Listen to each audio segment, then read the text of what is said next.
أستاذ هي من شدة الضربة ضربتين يعني. هذا التعذيب اللي صاير بجسمه، اكو احد شاركك بالتعذيب؟ انت وحدك. هاي الخشبة وين راحت بعدين؟ هاي سيدي من انكسرت حطيتها على المجمدة، كانت بصفر المجمدة، فأنا ايش سويت؟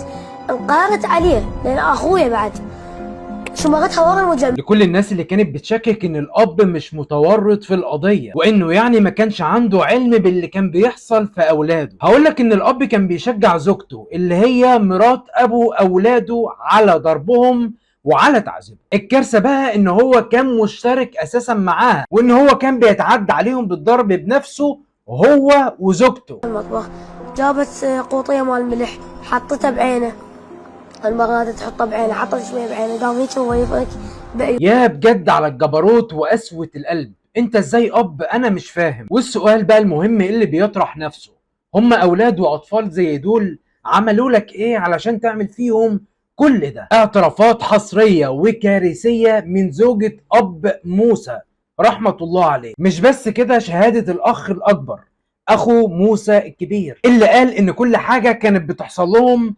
بالاشتراك مع ابوه، وقال حرفيا حاجات كانت بتحصل له ما كانش هو شخصيا يتخيلها، لدرجة ان هو للأسف هو والضحية موسى اتعودوا عليها. اسرار وتفاصيل وحقائق حصرية هنتكلم فيها مع حضراتكم في حلقة النهاردة، ولكن قبل ما نبدأ اي كلام يلا كلنا نصلي على سيدنا محمد صلى الله عليه وسلم، ويلا بينا نبدأ الكلام. طبعا لما اتكلمنا مع حضراتكم في الحلقة اللي فاتت عن قد ايه ان موسى واخوه كان بيحصل فيهم كل اشكال وانواع الترهيب والتعذيب والضرب، وقلنا كمان ان الست دي اللي هي مرات ابوهم كانت بقدر المستطاع بتحاول ان هي تفتعل اي حاجة علشان خاطر تعاقبهم، في ظل يعني ان هي اللي المفروض بتربيهم وان هم عايشين معاها، لدرجة ان هم كانوا بيهربوا من البيت وبيحاولوا يستنجدوا بالناس اللي حواليهم، بمعنى صح يعني الجيران. حضراتكم تقدروا تقولوا لي هم ليه سابوا ابوهم او ما قالوش لابوهم واشتكوا له،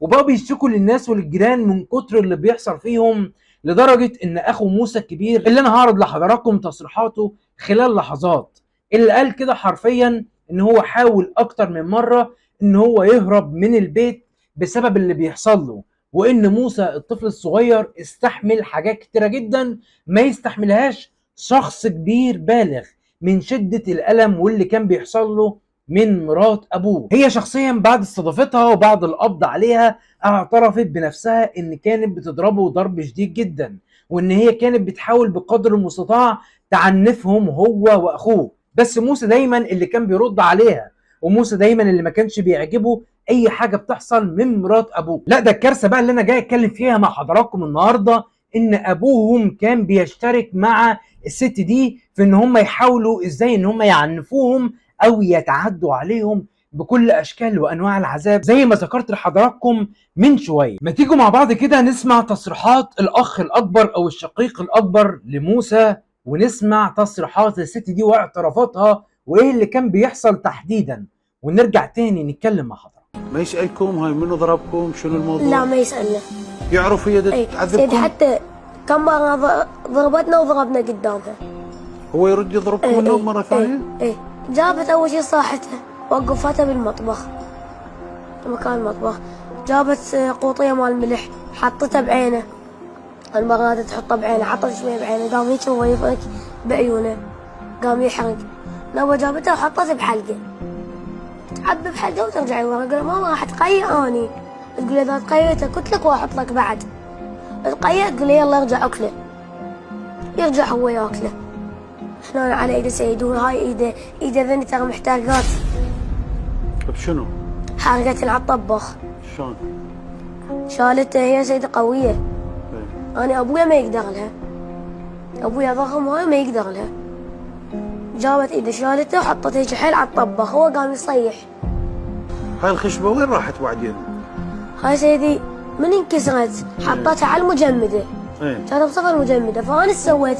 انقهرت عليه لأن أخويا بعد شماغتها ورا المجمدة، خفيتها ضميتها حتى بعد ما تضرب بيها. يعني مو هي ضمتها، لان احنا من جينا نبحث دورنا ما لقينا بالبدايه، بعدين انا لقيناها. سيدي ضميتها. هاي انت ضميتها. اي على مود لا تظل تضرب بي ورا المجمدة، دفعتها حيل بدون اي ما تدري.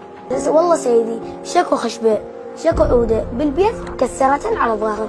بعد اكو اثار براسه قويه فتحه، شنو؟ اي سيدي اكو هن 3 ايه هنا و2 ورا. شنو ذنب بيش؟ هاي اللي هنا سيدي ضربته بالسكينة، ذي 3. اللي براسه هاي سيدي قلت لك بالجامع كانت مفطورة الجامع مال الباب، ايه وضربته ضربة قوية وراح عليها، يعني ما كنت أنا محاسبة إنه هو راح يروح على الباب وينشد راسه. بعد شوفنا، خلي تشوف شو مسويه بيه للطفل.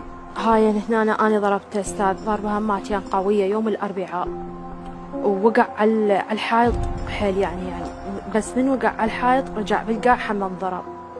هو انضرب. أستاذ هي من شدة الضربة انضرب ضربتين يعني. هذا التعذيب اللي صاير بجسمه، اكو احد شاركك بالتعذيب؟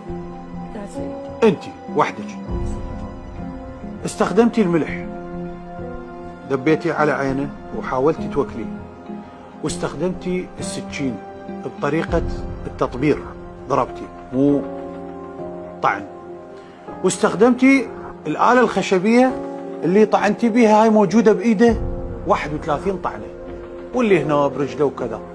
أحد غيرك طعنه هاي الطعنات وعذبه؟ لا سيدي أنا. أنت وحدك. زين، قتلتي تعذيب لو قتلتي ضربة واحدة ومات؟ لا أستاذ عدة ضربات عدة أيام ضربته. جاوبيني على السؤال، تعذيب لو تعذيب. تعذيب.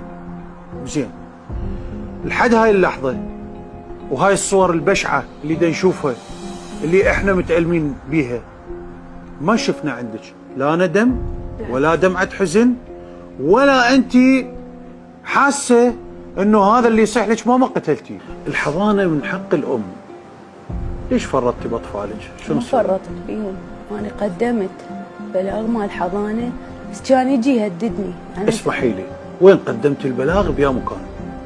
بالتاجي مركز شرطة؟ مالتهم. كملتي راجعتي على الدعوة؟ رحت واخذنا الشرطة اللي هو يسلمهم البلاغ ايه تبليغ. نعم. الطاياهم بالباب، احنا كنا حتى انا وامي بالسيارة، قال لا تنزلون انتو بس قعدوا هنا لان اكيد راح يحكي يصيح كل شيء يصير. بقينا بشفته، طلع هو بوقتها واخوه وما اخذ التبليغ. ما عدى بالليل اجى يقول لي تبلغين، ما انا ما علي، تعرفيني كل الزين، لا اعترف بقانون ولا بعشاير، اخذهم صار اضربهم طلقه. يعني انت عندك دعوة تردين تسترديهم حضانة، ماشي. بصراحة أنا مش عارف أتكلم ومش عارف أقول إيه، ومش هطلب ولا هتكلم ولا هصرح بأي حاجة غير بالقصاص العادل والعاجل للطفل موسى رحمة الله عليه. وأتمنى من كل الشعب العراقي المحترم صاحب النخوة والرجولة إن كلهم يلتفتوا حوالين القضية دي علشان حق موسى يرجع بإذن الله، وهفضل أقولها لحد ما يرجع حقك يا موسى، مش هنسيب حقك مهما طال بينا الزمن. وفي النهاية دي كنا نهاية حلقتنا النهاردة. يا ريت لو المحتوى بتاعي عجبكم ما تنسوش دايما تدعمونا بلايك وشير وسبسكرايب وفعل زر الجرس علشان دايما يوصل لكم مننا كل جديد. كان مع حضراتكم محمد عوض.